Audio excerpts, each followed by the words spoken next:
In the quiet Esan village of Urumi, there lived a little girl named Ivie. Ivie was just 10 years old, but she was different from the other girls. She had no hair.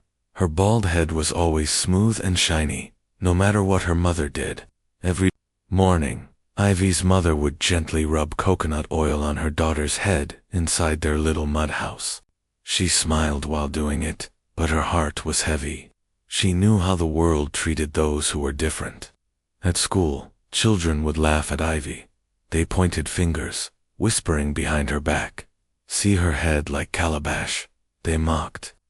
Ivie would run behind the classroom to cry alone. One day, with tears in her eyes, Ivie asked her mother, "Mama, why didn't God give me hair?" Her mother held her close and whispered, "My child, God gave you something better, bravery." That bravery showed itself one afternoon. Ivie was sitting quietly near the village stream when she heard shouting. A small boy had fallen into the water and was drowning. Without thinking, Ivie jumped in. The water was deep, but she kicked hard, grabbed the boy, and pulled him out. She carried the soaked boy on her back all the way to the village square. Villagers gathered in shock as Ivie, dripping wet, saved the child's life. That evening, the Anoji, the village chief, dressed in royal attire, came forward and praised Ivie before the crowd. "You have shown true courage," he declared. He gave her a beaded necklace as a sign of honor. The same children who once laughed at her now clapped for her. Ivie smiled. For the first time in many days, her head held high. During the next village festival, Ivie danced in the middle of the square. Her bald head glistened under the sun. Everyone cheered, but not all hearts were joyful. Udine, a bitter woman in the village, watched with envy. Beside her stood her daughter, Ikit, frowning. They couldn't understand why a bald girl was receiving such attention. Late one night, Udine crept into the forest.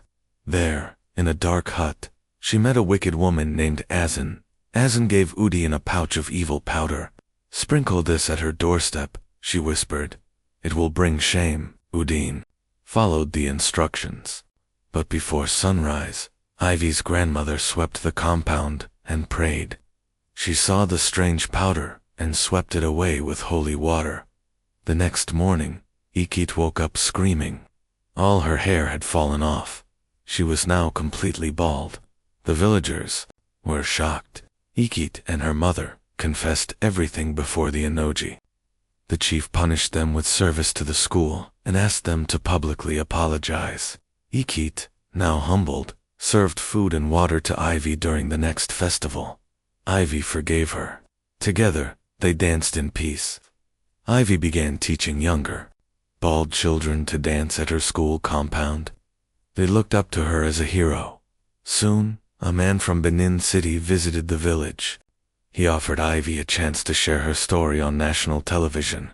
The village celebrated. Mama Ivie wept tears of joy as her daughter stepped into the bus to the big city. In Benin, Ivie was honored by the governor.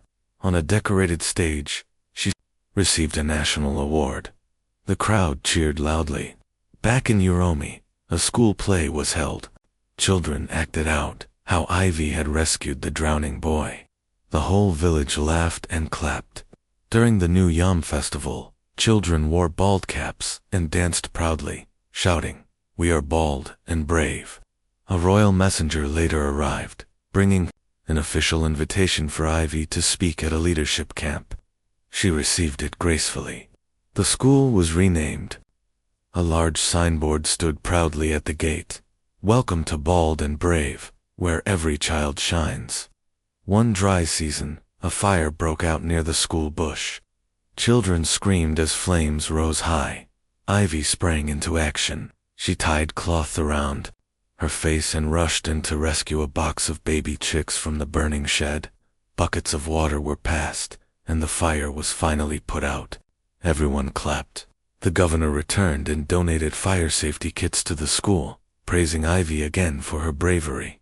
A month later, the She Was Bald, an often ridiculed film premiered in Lagos. Real bald children walked the red carpet with Ivie, Cameras flashed, and crowds chanted, "Bald and brave." Today, the school still stands, and at the gate, the big sign still reads, "Welcome to Bald and Brave, where every child shines." Moral lessons from She Was Bald, and often ridiculed. Your difference can be your strength. What makes you stand out can also make you shine. Kind actions speak louder than cruel words. Ivie answered mockery with bravery and love. True beauty is in the heart, not on the head. Hair, clothes, or looks do not decide your worth. Courage grows when we help others. Saving F, fighting the fire, and lifting friends made Ivie stronger.